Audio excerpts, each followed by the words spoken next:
Bonsoir à tous, c'est Gavironi. Aujourd'hui on va évidemment parler d'une très bonne nouvelle, puisque ça y est, on a tapé les sardines, chez eux qui plus est, à 10 contre 11. Comme a dit René Malville, pour ceux qui connaissent, c'est une star sur le Phocéen, qui est un site marseillais. En reprenant ces mots, ils nous ont défoncés. Donc on les a vraiment défoncés. Alors pour en parler ce soir, on a Lolo. Salut Lolo. Salut, et salut tout le monde. Et puis on a le Pharaon du 94. Salut à tous. Alors le Pharaon, avant de commencer, faudrait que tu m'expliques ton pseudo. Parce que là, le Pharaon du 94, t'aurais dû mettre à la fin si beau gosse, t'inquiète. Pourquoi? C'est quoi ce pseudo? C'est le pharaon parce que voilà, c'est mes origines et du 94, c'est là où j'habite. D'accord, bon j'espère qu'on fera signer Mido, comme ça on Oh, il a arrêté en plus. on pourra éventuellement en parler. Alors, ce match, on a gagné au cœur et au trip. Ouais. Alors ça fait plaisir, puisque vu que Monsieur Pope avait bien dit oui nous on a le cœur, on va gagner avec ça. L'argent ne fait pas le bonheur, comme disait la banderole, bien vu le Pharaon. Magique. Et puis finalement on les a tapés avec le cœur, comme quoi on peut avoir les deux. Et puis comme disait Dimeco, parce que je le détestais quand il était joueur de foot, mais en consultant je le trouve très objectif. Il a dit que Marseille dit jouer avec la tête, avec le cerveau, avec le cœur, pardon, mais qu'il fallait surtout pas oublier de jouer avec le cerveau. Et entre les frères Ayou, on n'était pas servi. Et c'est lui qui l'a dit. Ah oui. Donc, Comme quoi, voilà, quand ouais. ça sort de sa bouche, c'est quelque chose qui fait plaisir. C'est vrai qu'il est pas mauvais en consultant, enfin moi j'aime bien après. Ouais, il est assez objectif, bon après, bon. Sauf quand il commente l'OM. Oui. Attention. Voilà. Bon, après, ça peut se Ah, c'est comprendre. Voilà, ça peut se comprendre. Bon, pour revenir au match, donc on était à 10 contre 11. Ouais. On n'a clairement pas eu le match de Benfica, ça c'est sûr. Lolo, qu'est-ce que tu retiendrais toi de ce match? Alors surtout victoire énorme, 10 contre 11. Voilà, on est mené 1-0, en finale on gagne 2-1, donc on l'a montré avec toute notre force collective, notre envie, on y allait au trip quoi. Hein. Au-delà de ça, j'ai été un petit peu déçu de pas avoir pu affronter les Marseillais à 11 en fait. Ouais, c'est clair. J'aurais bien aimé qu'on montre les mêmes choses qu'on a pu faire à Benfica. Et quand on regarde nos 30 minutes passer à 11, c'était pas génial. On avait la même possession, mais on trouvait pas vraiment de solution. On bougeait pas vraiment. Est-ce que après on n'a pas été justement un peu étonné par le comportement des Marseillais, que c'était un peu Alors, est-ce qu'on n'a c'était pas des géré? pros, quoi. Est-ce qu'on n'a pas géré finalement? Parce que bon, c'est vrai que comme tu disais, on aurait aimé voir le PSG de Benfica, mais au final, quand on regarde, quand on écoute un peu plus ce qui s'est dit en disant ouais, l'OM ils auraient dû aller les chercher. Bon, ils ont clairement joué la merde au cul, hein, ça c'est sûr. Ils auraient dû aller les chercher s'ils avaient été chercher gna gna gna. Ouais, mais si nous on a joué contre Benfica, ils en prenaient pas deux, ils en prenaient 8. Hein. Donc Et c'était des plots, c'était des plots. Ah ouais, et je pense que ça nous a fait bizarre à l'extérieur. Ah oui, mais ils ont clairement joué la merde au cul. Moi, je me balade sur les forums, parce que forcément, il faut que je prépare un petit peu le podcast. Hein, je viens un petit peu à l'arrache, mais je prépare un peu quand même. Il disait, il y a un Marseillais qui disait sur les derniers coups de pied arrêtés, il y a Nkoulou qui dit à Mendy de ne pas monter. Ouais, c'est fou. Au-delà de Payet qui dit qu'il veut jouer en contre contre une équipe à 10 contre 11, non mais ok. Au-delà de ça, bon voilà, ils avaient clairement, ils avaient peur. Ils avaient peur de Cavani, ils avaient peur d'Ibra, ils avaient peur de notre collectif. Mais les mecs, comme on dit, comme on entend, si l'OM n'arrive pas à gagner contre nous, alors qu'on est 10 à la 30e minute, et que c'est vrai, on a eu des valeurs, il n'y a pas de souci là-dessus, mais qu'on développe pas un jeu extraordinaire, mais ils gagneront jamais contre nous. Là, qu'ils fassent une croix sur le calendrier pour noter la dernière fois où ils nous ont battus. Hein. Alors même question, toi, Pharaon, de ton côté, qu'est-ce que donc il y a eu l'envie, on est d'accord, mais est-ce que tu penses que finalement c'est quelque chose de nouveau qu'on n'avait pas forcément avant, qui vient de se passer parce qu'on a vu mais les joueurs mais vraiment fous furieux à la fin du match. On voyait Zlatan arriver dans les vestiaires en criant Paris. La petite anecdote en français s'il vous plaît. La petite anecdote avec Matuidi qui crie dans les couloirs alors qu'il est tout seul. Voilà, ils sont vraiment, ils étaient chauds, ils étaient contents de gagner, ils avaient la rage. Voilà, est-ce que c'est quelque chose qu'on découvre ou est-ce que ce match on l'aurait gagné l'année dernière par exemple ou, voilà, qu'est-ce que t'en penses? C'est vrai qu'on découvre ça cette année. Ça me rappelle un petit peu le trophée des champions. Quand on avait gagné, il y avait des réactions qui étaient assez neuves par rapport à l'année dernière. On avait l'impression qu'on avait gagné la Coupe du Monde. Je sais pas si vous avez remarqué ça. Ouais, oui, mais c'est clair. Et là, en fait, ça m'a un petit peu rappelé ça. En plus, le scénario ressemble un petit peu à celui du Trophée des Champions. On est mené au score, finalement on gagne. Oui, j'ai déjà vu ça en fait, déjà à partir du mois d'août. Après, oui, c'est arrivé quand même l'année dernière d'avoir quelques matchs où on est arrivé, où on est revenu au score à l'arrache. Il y a 1 an ou il y a 2 ans, mais c'est vrai que là j'ai vraiment vu une vraie implication collective par rapport, une implication par rapport à l'année dernière. Mais aussi, oui, après on peut dire que c'est aussi le fait d'être mené à 10, peut-être que c'est ça qui nous a un peu soudé en fait, qui a soudé les joueurs. Moi je sais pas ce que t'en penses, mais comme je disais avec Lolo juste avant, moi je pense que même si on n'avait pas pris notre rouge, on se serait comme ça, on aurait eu comme ça une poussée d'orgueil dans le sens où moi je pense que le déclic au-delà du rouge, c'est le fait qu'on ait été mené, qu'on ait pris un but. Je suis d'accord. Parce que moi je pense que et comme disait Laurent Blanc d'ailleurs, il est complètement d'accord en disant oui c'est facile de dire qu'à 10, etc. J'aurais préféré finir à 11. Je suis entièrement d'accord avec lui. Je pense que à 11 on a la même révolte et on les bouffe encore plus. Exact. C'est sûr. Moi je pense que voilà c'est plus le fait d'être mené, de voir des sardines partout qui sautent partout. Je pense que c'est ça qui leur a donné envie de sortir les doigts. Quand on fait la seule occasion qu'on construit à peu près, elle va au fond. C'est vrai. Pendant les 30 minutes au début c'est mort. Hein. Ah oui, les c'est deux mort. équipes elles prennent pas de risques. Alors juste en première mi-temps pour un petit peu, on a eu un résumé de toute la rencontre, je trouve, en un geste. À un moment, il y a une balle qu'intercepte Zlatan et en l'interceptant, il fait tout de suite une talonnade à Cavani. Sur le ralenti, on voit Imbula qui fait une tête. Ça, j'ai pas fait attention. En fait, ralenti, en fait, tu vois le ralenti, pardon, et en fait, tu as l'impression qu'il y a toute sa vie qui défile devant ses yeux. C'est-à-dire que il est dégoûté, il est là, il fait oh no. Et en fait, c'est la sensation en fait qu'on a eu de tout le match, c'est qu'ils étaient là et faire oh putain, il y a des stars et tout. Oh là là. Ils étaient impressionnés en fait. Faut qu'on fasse attention, mais même Souleymane Diawara, l'autre qui fait sa Kaira de je sais pas où, là, du 93, de je sais pas quoi, qui fait son fou furieux.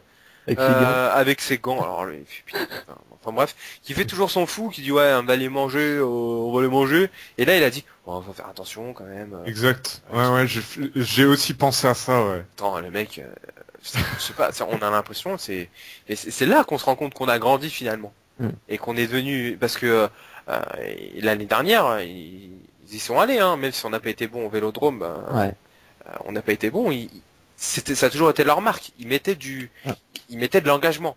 Là, ils ont rien mis du tout. Ils ont quand même eu quelques occasions au début, dans les 30 premières minutes, justement, on n'a pas été bon. Il y a eu ce coup franc de Valbuena, cette frappe d'Ayou repris par Valbuena derrière. C'est pour ça qu'au début, c'était un peu inquiétant quand même. Je me suis dit, ça y est, on est reparti comme nos matchs au Vélodrome, où voilà quoi, on se fait pas dessus, mais on n'est pas dedans quoi. Valbuena. Lui, alors apparemment j'ai eu une nouvelle information, il sera dans la prochaine émission du Grand Splash. Là, il n'y a pas de... Ah, il y a moyen qu'il gagne. Voilà, il sera dans Splash, je pense qu'il y a un grand moyen qui gagne. Bon, malheureusement, il sera du plongeoir enfant, mais bon, je pense qu'il y a quand même Il a quand même un favori. Voilà, ça reste un favori, il a toutes ses chances. Un autre qui pourrait gagner, qui a déjà gagné énormément de choses, parce qu'il a dû remporter des tonnes et des tonnes de cartons quand il a fait des déménagements, c'est Monsieur Turpin. Puisque forcément, faut parler de l'arbitrage sur ce match-là.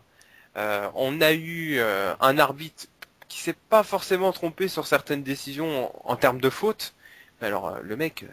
Un excès de zèle. Ah ouais, mais c'est même plus un excès de zèle. On retrouve exactement ce qu'on avait l'année dernière. On a fait 12 fautes, Marseille en a fait le double, et on a pris plus de cartons qu'eux. Voilà. Catastrophique. Voilà. Un arbitrage à la Castro. Un arbitrage à la Castro. Oui, du genre, j'ai envie de me les faire, quoi. J'ai clairement envie de me les faire.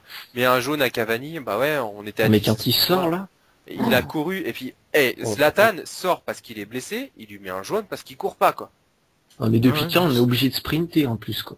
Non, mais il est clairement con. Voilà, il est clairement con. Mais cartonné pour ça, c'était n'importe quoi. Enfin, après quand je vois ce matin la réaction de Pascal Garibian, là, le directeur technique de l'arbitrage, qui dit que Turpin a fait globalement, il a tenu le match, quoi. Qu'il a fait un bon match, mis à part le carton sur Cavani. Ouais, bah oui, il a vachement tenu le match. On aurait dit, oh là là. on aurait dit une petite pucelle pour sa première fois, quoi. Oh. Non, mais sérieusement, il en pouvait plus. Non, c'était catastrophique. L'autre, il s'est pris. Il était très excité, il était surexcité, Turpin. Ah oui. Ouais, mais ça pose un problème, ça, parce que on a de plus en plus de stars en France, mais si nos matchs, ils sont complètement pourris par des arbitres, qu'est-ce qu'on fait? Oui, parce que, attention, hein, de l'autre côté, Falcao s'est fait pourrir par Monsieur Fautrel aussi. C'est ça fait des matchs qu'on attend quasiment toute l'année. Moi, si je suis en grande partie déçu, c'est surtout pour ça. À 30 minutes, le match est flingué, quoi. Enfin, Ouais. voilà. Après, est-ce qu'il faut appeler des arbitres étrangers ou quoi? C'est un autre débat. Là, c'était censé être notre meilleur arbitre français sur le terrain. Enfin, Ouais. au espoir. Oui. Il paraît, oui. Ouais. Il paraît. Donc ça, c'était l'acteur majeur du match, clairement. Est-ce que Lolo, je vais poser la même question après au Pharaon. Lolo, est-ce que si tu me sortais 2 ou 3 joueurs, toi qui t'ont marqué, tu me sortirais qui pour ce match-là? Le côté parisien, le côté Marseille, j'en ai rien à foutre. Matuidi, Ouais. surtout. Monstrueux, quoi. Il a couru partout du début à la fin. Il était partout. Il faisait le pressing jusqu'à la 80e, 90e. Devant, il faisait des taureaux dans la surface. Et d'ailleurs, en pourcentage de duels gagnés, l'OM c'était 34,7 et le PSG c'était 65,3 quand même. On était 10 contre 11 et je pense que Matuidi a beaucoup aidé à ça. Hein. Ça c'est clair. Quelqu'un d'autre? Ibra aussi. Il a su tenir le ballon quand il fallait. Il décrochait. Je trouve qu'il était très bon dans son jeu. Il a fait ce qu'il fallait, quoi. Ouais. Et je dirais Marquinhos qui a tenu la baraque. Bon, avec Alex aussi c'est dur, mais il a provoqué le penalty, donc je dirais qu'il était un peu au-dessus. Marquinhos, justement, je vais en reparler. Je vais en parler juste après. Je vais juste demander moi l'avis du Pharaon du 94. Qu'est-ce que t'en penses? À peu près les mêmes, je dirais plus Verratti que Ibra. Parce que quand même Verratti était assez important. Il a remplacé entre guillemets, il a remplacé Mota en quelque sorte. Bah il a pris son poste. Hein. Ouais, il a pris son poste, donc et il a pas pété les plombs. Les Marseillais pensaient au moment du rouge de Mota que Verratti serait le second, mais il a tenu le match. Il a été sérieux, il est resté sérieux. Il a même provoqué quelques fautes. Non, il a vraiment été très très bon. Sinon, Marquinhos, pareil. Matuidi, pour moi, c'est vraiment l'homme du match. Ouais. Si on a tenu à 10 en donnant l'impression de jouer à 11, c'est en grande partie grâce à lui, selon moi. Hein. Ouais, c'est sûr. Voilà. Donc c'est à peu près tout ce que tu ressens, enfin, de vraiment des tops. Après, Ibra aussi. C'est vrai qu'il a vraiment été très bon et on a vu qu'à sa sortie, on a bien subi quand même. Ouais, je suis d'accord aussi avec ça. Alors moi de mon côté, je mets de côté Matuidi parce que on dit tout le temps la même chose quoi. Oui, c'est vrai. Si tu veux, maintenant à partir de l'année dernière, dire que Matuidi a fait un bon match, voire un énorme match, c'est comme dire que Silva a fait un bon match ou un énorme match. Enfin, oui, c'est banal maintenant. C'est une banalité sans nom. Moi, il y en a un, mais vraiment, et je reprends un petit peu ce que j'ai dit, c'est Marquinhos. Parce que on dit, ils sont là, les Sardiniens, mais nous, la jeunesse, on est une équipe jeune. Qu'est-ce qui se passe? Attends, nous, on a mis le projet là-dessus. On n'est pas riche comme les autres camps là-bas. Voilà, on n'est pas riche, ouais, d'accord. Mais nous, on a aussi des jeunes. Marquinhos, il a quel âge? 19 ans. Rabiot, il en a 18. Rabiot, ouais. Verratti, il en a 19. Lucas, il en a 20. Bon, il y a Digne qui en a 20 ou 21, je crois. Ongenda. Ongenda qui est jeune, bon, il joue un petit peu moins, mais c'est vrai. Enfin, je veux dire, nous aussi, on a des jeunes, on a de quoi passer. Bon, il y a Pastore, mais Pastore, Un peu plus vieux, quoi. Ouais. Voilà, 23, 24 ans, je crois. Bon, ça reste toujours assez jeune. Mais voilà, nous aussi, on a des jeunes. C'est clairement pas le même niveau, mais Marquinhos, il m'impressionne. Et j'ai l'impression qu'il a été mordu pardon, par Lucas, dans le sens où on a l'impression il est là depuis 15 ans, quoi. On a l'impression qu'il a été formé au PSG, le gars. Plus les matchs y passent et plus il est bon, plus il est meilleur. C'est pas ça, mais contre Marseille, il a une rage. Il fait un tacle à un moment, on a l'impression qu'il a marqué un but. Bah, comme sur le penalty d'ailleurs. Sur le penalty. Il célèbre ça comme un but. Hein. Ah oui, oui, mais à la fin du match, à la fin du match, la tête qu'il fait, oui, il a une rage. On a l'impression qu'il est né parisien, le gamin. Et c'est juste énorme. Et je sais plus qui disait ça. Je crois que c'était un ancien de la Roma qui disait ça, un ancien dirigeant de la Roma qui disait que finalement Marquinhos, le PSG, c'est pas forcément un club de passage, parce que maintenant le grand projet se fait chez nous. Et que ça pourrait être tout simplement son dernier club. Et je pense qu'il y a pas mal de joueurs qu'on pourrait attirer, comme par exemple Juan Mata si jamais il vient, ou lui il a 24 ans, mais ça peut être leur dernier match aussi, enfin leur dernier club aussi. On est devenu un grand club d'Europe. Pour preuve, Marseille a joué la merde au fion tout le match. Voilà. Donc moi, si j'avais vraiment un joueur, c'est Marquinhos, clairement. En plus, oui, c'est une révélation, hein, pour lui, on va dire. Ouais. Oui, vas-y, Chez nous. Dédicace à Césarion, j'imagine. Non, spécial dédicace aux personnes qui ont osé le BSF dès le premier match. Ouais, BSF, Césarion, j'en oublie certainement, et c'était pas les seuls à nous dire que ce psy était une pépite. J'attends le retour de Silva avec grande impatience, mais si Silva arrive à former le petit Marquinhos et que Marquinhos nous sort des matchs comme il commence à sortir et qu'il a une grosse marge de progression, c'est clair et net, déjà athlétiquement parlant. Sakho, je crois qu'il a bien fait de partir. Mais il avait pas le choix, hein, voilà. De toute façon. Non, mais il est déjà au-dessus, hein, voilà, ça va en blesser certains, mais pour moi il est déjà au-dessus. Bon, en tout cas, c'est sympa, c'est qu'on voit que Sakho finalement il a autant de temps de jeu à Liverpool qu'il a pu en avoir chez nous par exemple l'année dernière. Chez nous il est pas sélectionné, à Liverpool il est sélectionné. C'est super. Sinon, ça c'est n'importe quoi. Sinon c'est pas drôle. Donc voilà. Autre chose, on va se manger un PSG Bastia où malheureusement on va avoir pas mal de suspendus. On va dire de suspendus importants surtout. On va avoir Verratti et Mota qui va, je pense, minimum prendre 2 matchs parce qu'il y a l'accumulation des cartons jaunes. On va sortir certainement peut-être Rabiot, peut-être relancer Pastore. Alors il y a des débats 4-4-2, 4-4-3, comment vous voyez ça, vous 4-3-3, 4-4-2, c'est tout ce qu'on va dire pour Bastia, puisqu'étant donné qu'on aura le temps de revenir dessus, vu que là c'est la trêve internationale, donc on va se faire chier, il n'y a pas de football pendant une bonne semaine, quoi. Je pense qu'on va partir sur un 4-3-3 classique, hein. Je pense pas que Laurent Blanc va changer ses plans. J'aimerais bien avoir Rabiot, je pense qu'on va avoir du Jallet à droite.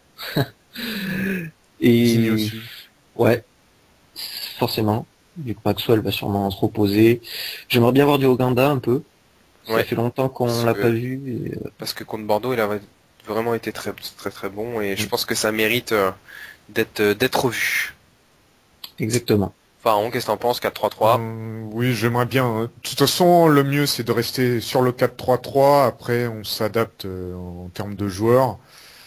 La question qui mettre au milieu, Rabiot c'est une obligation, Matuidi. Après, est-ce qu'on va faire entrer Pastore, est-ce qu'on fait monter il y a de grandes chances pour le Marquinhos, je sais pas, ou bien Sinon, peut-être un retour de Ménez, du Jérémy Ménez, pourquoi pas, Titulaire, ça va être dur, je pense. histoire de le calmer un petit peu, lui dire bon, t'as fait ta connerie, t'as payé, bon, on te refait jouer, comme ça, t'auras pas Ouais, on lui à donne l'ouvrir. voilà, on lui redonne une chance, on lui redonne une chance. Après, c'est vrai que on pourra pas le faire autant que fait Marseille avec Jordan Ayew parce que eux, ils ont que ça. Nous, on a des joueurs, donc s'il saisit pas la chance, c'est qu'il se rend pas compte que maintenant dans un grand club, faut qu'il serre les fesses et qu'il travaille. Ça va être compliqué pour lui. On parle de la Juve, on parle dans l'autre sens, on parle de Mata, donc numériquement parlant, ça pourrait être remplacé. Donc pas impossible, pas impossible. Et puis bah de toute façon, c'est clair et net quand on voit les mentalités des joueurs français, que ce soit Rami, que ce soit Ménez, que ce soit même les Thauvin, tous ces joueurs comme ça, faut pas s'étonner, comme il disait au spécialiste, qu'on n'ait qu'un seul joueur français dans l'équipe du PSG. Voilà, c'est pas étonnant. Il y a que lui qui a un mental irréprochable. Le mec il bosse, il en a rien il s'en fout. Il est là pour jouer, il est là pour apprendre, il est là pour grandir. Et je voudrais juste envoyer un petit message à tous ceux qui me disent qu'on a perdu nos valeurs parce que on a pu Sako, parce que on a pu Chantôme. Je dois te dire que nous, notre valeur, et je le pense sincèrement, on aura l'occasion peut-être d'en reparler la semaine prochaine, de faire peut-être un podcast dessus. Pour moi, la valeur qu'on a actuellement en joueur français, c'est Papus Camara. Ce mec est juste génial. C'est devenu un taulier. Il est génial. C'est-à-dire qu'il y a un couillon de journaliste qui lui demande encore si Marquinhos c'est de la concurrence. Il dit non, c'est un renfort. Voilà. Un mec professionnel. On fait appel à lui. Il se bat. Il discute avec tout le monde. Il a toujours le smile. Il a toujours l'encouragement. Moi, j'ai eu la chance de pouvoir discuter avec lui pendant une bonne petite demi-heure. Et c'est vraiment un mec génial, quoi. Et voilà. Pour moi, le noyau et l'esprit et l'âme aussi du PSG, c'est véhiculé par ce joueur-là. Parce qu'on parle souvent des Français et donc voilà, un gros bisou à Papus, je sais qu'il nous écoute tous les soirs, donc voilà, il nous écoute, on est là. Donc là je vais pas forcément parler de pronos étant donné que Bastia ça me semble un peu loin, qu'on aura certainement l'occasion de refaire quelque chose, donc on va parler éventuellement de l'équipe de France. Est-ce que vous avez un prono contre les kangourous et les koalas? Qu'est-ce qu'on va faire? Oh là là là là, la colle. Ah oui, non, mais je vous mets dans la merde pour finir. Oh là là. Alors là, Vaut mieux franchement, parier l'équipe sur un de but de France, Benzema. limite, je m'en fiche. Hein. Ouais, un petit... Ah oui, c'est vrai qu'il est égyptien, espèce de Non, raciste. c'est pas ça, non. Donc voilà, donc non, on mais sait. c'est... Donc, en là, il y a fait, voilà. plus vraiment grand-chose à Le jouer. pharaon est raciste. Ah, Voilà. non. Il n'aime pas les Français, c'est-à-dire qu'on a eu la France aux Français, et maintenant on a la France aux Égyptiens. Donc il en a rien à foutre, lui il s'en fout. Non, mais c'est un match amical. Qu'est-ce qu'il y a... En fait, l'important, c'est de voir comment l'équipe va jouer. Est-ce qu'il y aura des changements? Je pense pas. Il n'y a pas de passion. C'est toujours les toi. mêmes. Il n'y a pas de passion. Il faut avoir de la même passion que Margoton met dans les matchs. C'est-à-dire que oui, quand il quand parle, on a ce mec, entendu, t'as l'impression, tu sais, c'est comme si incroyable. par exemple, tu vois, je demandais l'avis à Pharaon et je faisais, donc c'est l'avis du Pharaon, et puis maintenant je vais demander l'avis de Lolo. Alors qu'est-ce que t'en penses, Lolo? Franchement, j'en pense pas grand-chose. Hein. Pour tout te dire, je m'y suis quasiment pas intéressé à ces matchs. Moi, l'équipe de France, c'est quelque chose qui me passionne de moins en moins. Donc, je sais pas, on verra les gens qu'il y aura sur le terrain. S'il y a du Guy Lavogui et compagnie, ça annonce encore une belle soirée. Il est pas sélectionné. Donc, Tant mieux. Moi je dis 4-0 pour l'Australie. Voilà. Ouh là là, non. C'est au parc en plus. Non, Hein. les 4-0 pour la France et Allez, on va dire quadruplé une de victoire de la Matuidi. France vu que c'est au parc. Hein. Juste 2-0, allez. Quadruplé de 2-0. Matuidi, rien à foutre. Voilà. Voilà, il arrive, il sort son sboob devant toute la tribune et dit ici c'est Paris. Voilà. Et un CSC de Sako pour l'Australie. T'es vilain, toi t'es vilain. et très vilain. Bon, en tout cas, merci à tous. Merci à tous les deux. Nous, Merci à toi. on se rejoint Merci à toi. certainement la semaine prochaine pour faire un petit podcast. On va peut-être parler des valeurs et puis on parlera évidemment de Bastia puisque ça sera un match qui va arriver. Donc à la semaine prochaine à tous. Salut Lolo, salut le Pharaon. Salut tout le monde. Allez, salut. Salut. Pharaon, il a dit 15 fois salut. Et il en a rien à foutre.